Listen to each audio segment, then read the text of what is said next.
সালাতু ওয়াস সালাম। মহান রব্বুল আলামিনের দরবারে লাখ কোটি শুকরিয়া, যে মহান রব্বুল আলামিন আমাদেরকে আসরের নামাজ পড়ে কিছু দিনই কথা বলা এবং শোনার জন্য একটি কোরআনের মজলিসে আল্লাহ তাআলা আমাদেরকে একত্রিত করেছেন। তাই সকলে শুকরিয়া আদায় করি আলহামদুলিল্লাহ। এখন যেহেতু কোরআনের সবক দেওয়া হবে, বুজুর্গ উস্তাদ জামিয়া মুহাম্মাদিয়া আরাবিয়ার বুজুর্গ প্রবীণ উস্তাদুল আসাতিজা হাফেজ জামাল উদ্দিন সাহেব দামাত বরকাতুহুম আমাদের মাঝে উপস্থিত আছেন। অল্প সময়ের মধ্যে হুজুর ছাত্রদেরকে কোরআনের প্রথম সবক দিবেন। এই জন্যে কোরআন সম্পর্কে আমি আপনাদের সামনে দিয়ে একটা কথা বলব। রাসূল পাক সাল্লাল্লাহু আলাইহি ওয়াসাল্লাম বলেন, কুন আলিমান আও মুতাআল্লিমান আও মুসতামিআন আও মুহিব্বান ওয়ালা তাকুন খাবিসান। প্রত্যেকটা মুসলমানের জন্য রাসূল পাক সাল্লাল্লাহু আলাইহি ওয়াসাল্লাম একটা মেসেজ দিয়ে গেছেন। সেই মেসেজটা কি? দ্বীনের পথে সঠিকভাবে চলতে গেলে সর্বপ্রথম আমাকে যেটা করতে হবে, কোন আলিমা। রাসূল পাক সাল্লাল্লাহু আলাইহি ওয়াসাল্লাম বলেন, তুমি আলেম হও।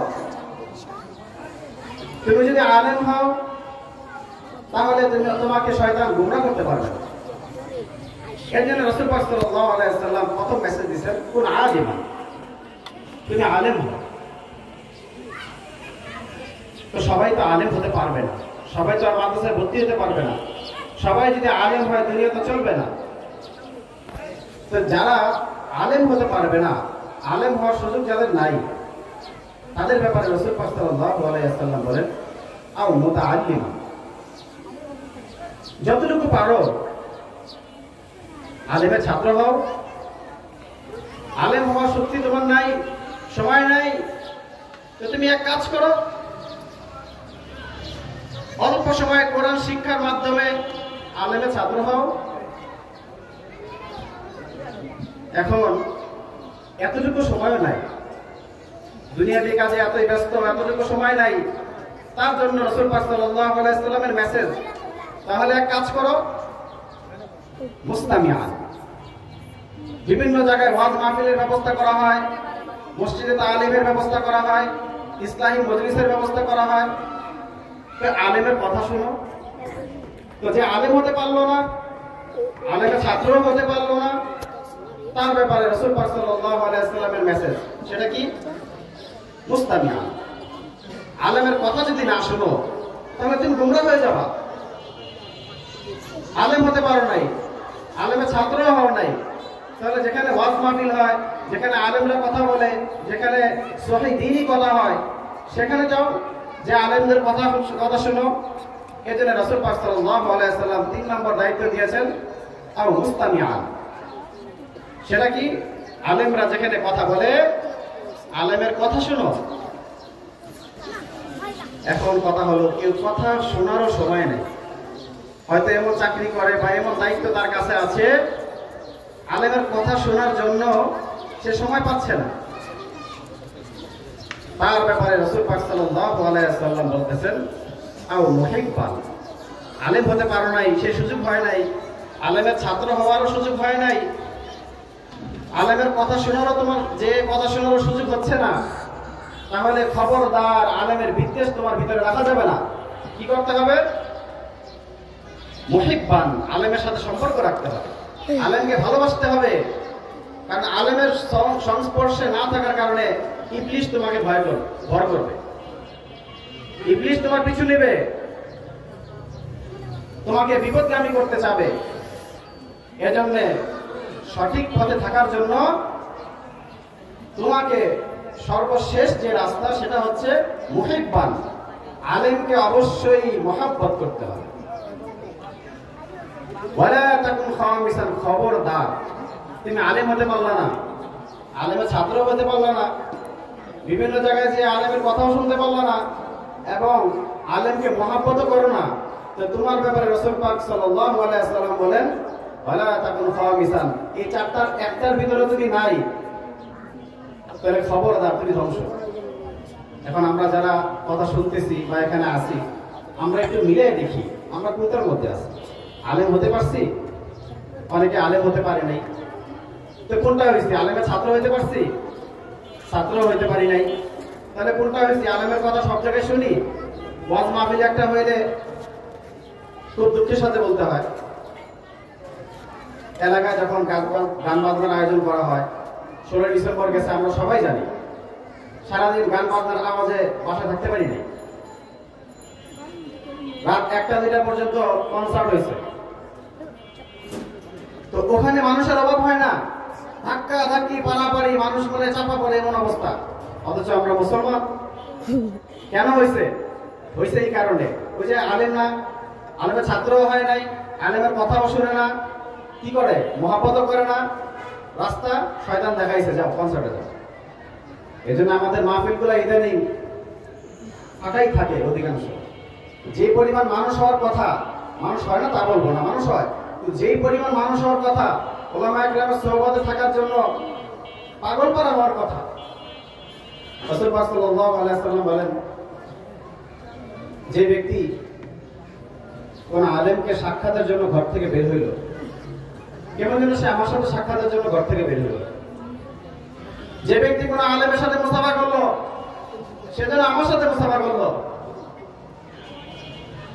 যে ব্যক্তি কোন আলেমের সাথে বসে কিছু সময় কাটাইলো, সে যেন আমার সাথে কিছু সময় কাটাইলো। আর যে আমার সাথে কিছু সময় কাটাবে, রাসূল পাক সাল্লাল্লাহু আলাইহি ওয়াসাল্লাম বলেন কানা মাই ফিল জান্নাহ, আমার সাথে যে দুনিয়ায় সময় কাটাবে তার ঠিকানা আমার সাথে সে জান্নাতে থাকবে। এই জন্য উলামায়ে কেরামের মজমা, আজকের এই মাহফিলে আলহামদুলিল্লাহ অনেক উলামায়ে কেরাম আসবে, দেশ বরেণ্য আলেমে দ্বীন যারা, তারা আসবেন, বয়ান করবেন। এবং ইতিমধ্যে আমাদের সামনে মুরব্বী বসা, উস্তাদুল আসাতিজা, হাজার হাজার ছাত্র তার মেহনতে হাফেজ হয়েছে, আলহামদুলিল্লাহ। খুব সৌভাগ্য আমাদের, এমন এক ব্যক্তিকে আমরা পেয়েছি। হুজুর আমাদের সামনে ছাত্রদেরকে সবক দিবেন। এই বরকত গ্রহণ করার জন্য আমরা যারা আশেপাশে ঘোরাফেরা করতেছি, অতি সত্ত্বর মাহফিলে চলে আসি। এই একটা অনুষ্ঠান, এই একটা সময় দিনের রাস্তা ব্যয় করার জন্য হইতে পারে আল্লাহ তাআলা আমাকে নাজাত দিয়ে দিতে পারেন। এই জন্য এই সময়টাকে আমরা খেলায়, চার দোকানে, আড্ডায় খরচ না করে অতি সত্ত্বর মাহফিলে চলে আসি। তো রাসূল পাক সাল্লাল্লাহু আলাইহি ওয়াসাল্লাম বললেন, চারটার কোনোটা হইতে পারো নাই, ওয়ালা তাকুন খামিসান, খবরদার 5 নম্বর হইও না, তাহলে তুমি ধ্বংস হয়ে যাবে। আজকে যেহেতু কোরআনের, আমাদের আসরের পর অধিবেশনটা কোরআনের অধিবেশন, কোরআনের সবক দেওয়া হবে, খুব সংক্ষিপ্ত আকারে, হুজুর যেহেতু বসা, বেশি কথা বলবো না, যেহেতু কোরআনের সবক দেওয়া হবে, দুই একটা কথা বলবো। আমরা সবাই জানি কোরআন এটা আল্লাহ তাআলার কালাম, সর্বশ্রেষ্ঠ গ্রন্থ। তাওরাত, ইনজিল, জবুর অন্য নবীদের গ্রন্থের মতো নয়। রাসূল পাক সাল্লাল্লাহু আলাইহি ওয়াসাল্লামের যত মুআজিজা ছিল, সেই মুআজিজার থেকে সর্বোত্তম, সবচেয়ে শ্রেষ্ঠ মুআজিজা হলো আল কোরআন। কিয়ামত পর্যন্ত এই কোরআন বাকি থাকবে, এই কোরআনকে কেউ ধ্বংস করতে পারবে না, পরিবর্তন করতে পারবে না। আর এই কোরআন যারা পড়বে তাদের ব্যাপারে রাসূল পাক সাল্লাল্লাহু আলাইহি ওয়াসাল্লাম বলেন, তোমাদের মধ্যে সর্বোত্তম ওই ব্যক্তি, খায়রুকুম মান তাআল্লামাল কুরআনা ওয়া আল্লামা, তোমাদের মধ্যে সর্বোত্তম ওই ব্যক্তি যে কোরআন পড়ে এবং যে পড়ায়। কে বলছেন ভাই এই কথা? কোন সাধারণ মানুষ বলছে? কে বলছেন? আমাদের নবী, সর্বশ্রেষ্ঠ নবী মুহাম্মদ মুস্তাফা সাল্লাল্লাহু আলাইহি ওয়াসাল্লাম। তিনি তো আর অবশ্যই ভুল বলে যাননি। আর নবী যেহেতু বলছে সর্বোত্তম, অবশ্যই আল্লাহ তাআলা তাকে সর্বোত্তমের মর্যাদা দিবেন। কাকে? যে কোরআন শিখবে এবং কোরআন শিখাবে। এবং যত ইবাদত আছে, ফরজ ইবাদতের পরে সর্বোত্তম ইবাদত হলো ফরজ ইবাদতের